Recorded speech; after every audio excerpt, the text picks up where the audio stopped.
Visa পেতে অনেক সময় ধরেন একটু সময় যায়, কারো 45 মিনিট 1 ঘন্টা এরকম সময় লেগে যায়। বাট এই সিস্টেমটা এখন যেটা করা হচ্ছে, এই সিস্টেমটা যদি কার্যকরী হলে এটা প্রায় 10 মিনিটের ভিতরে উনি অন অ্যারাইভেল ভিসাটা পেয়ে যাবে।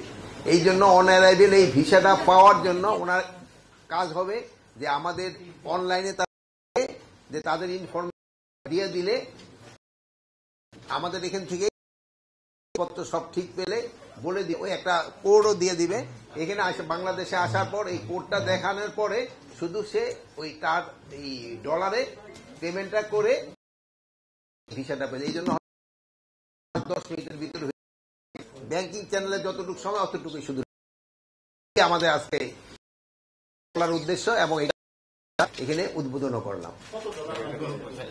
এখানে এক একটা কান্ট্রির জন্য এক এক ডলার, এটা তারা এটা পাবে 30 দিনের জন্য অন অ্যারাইভেল ভিসাটা। আচ্ছা, একটু উদ্বোধনের জন্য চেষ্টা একটু একবার চাপ দিতে হবে এটা একটু স্যার বললে ভালো হবে। আরেকবার ছবিটা এই ওই ছবিটা কথা বলতে হবে তো স্যার আগে কি দেব। আচ্ছা, আমি স্ক্রিনটা আনো। হ্যাঁ এখন স্যার স্যার শুধু একবার স্যার এটা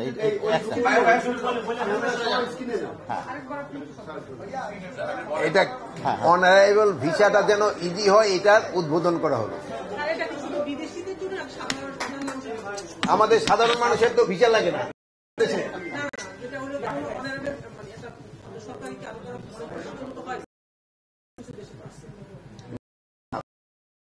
যেসব দেশের সাথে চুক্তি আছে তাদের জন্য, আর আমাদের যেই দেশের জন্য আমাদের এই চুক্তিটা নাই, ওইটা তো আমাদের স্বরাষ্ট্র মন্ত্রণালয় থেকে একটা অনুমতি নিতে হবে। আমার এই সংখ্যাটা আপনাকে এই মুহূর্তে এখন আছে, আমি নামগুলি দিয়ে দিব না, বলে দিবেন। আমরা প্রেস রিলিজে আগে ধরেন যে 50 মিনিট ঊর্ধ্বে 1 ঘন্টা লাগতো, এখন হয়তো এটা 10 খালি সময়টা লাগবে। সোনালী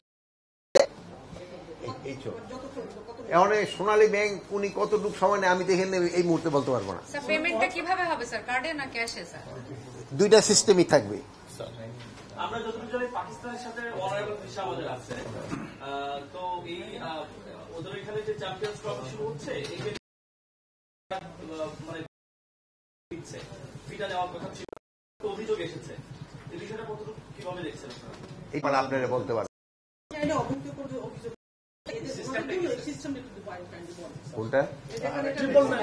এটা তো এখানে না। আর একটা হলো আপনাকে সুখবর দিচ্ছি যে আমরা এই যে পাসপোর্টটাও যেন সহজ হয়, এই জন্য হয়তো আমরা এই পুলিশ ভেরিফিকেশনটা উঠায় বা থাকলেও ভাবে করা যায়, এই জিনিস ব্যাপারে আমাদের চিন্তা ভাবনা আছে।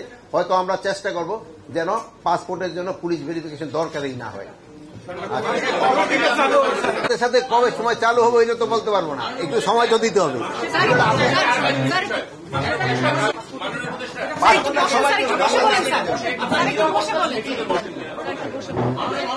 জাতিসংঘ একটা প্রস্তাবনা দিয়েছে মাননীয় উপদেষ্টা যে র্যাব বৈয়ক্তিকরণ বিজেপিকে সীমান্ত রক্ষার মধ্যে ডিজিএফআইকে কেবল শান্তিপূর্ণ তৎপরতার জন্য, পাশাপাশি আনসারের উপর থেকে বিষয় একটা নিয়ন্ত্রণ বাইরে রাখার জন্য একটা প্রস্তাবনা দিচ্ছে।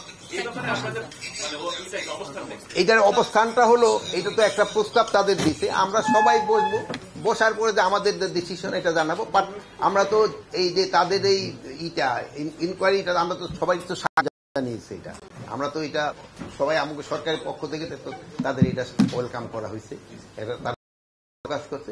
তারপরে আমরা একটা ডিসিশন। স্যার, যেহেতু আপনারা র্যাবের পোশাক তৈরি করছেন, তার মানে কি র্যাব বিলুপ্ত হচ্ছে না স্যার, এরকম আমরা বলতে পারি?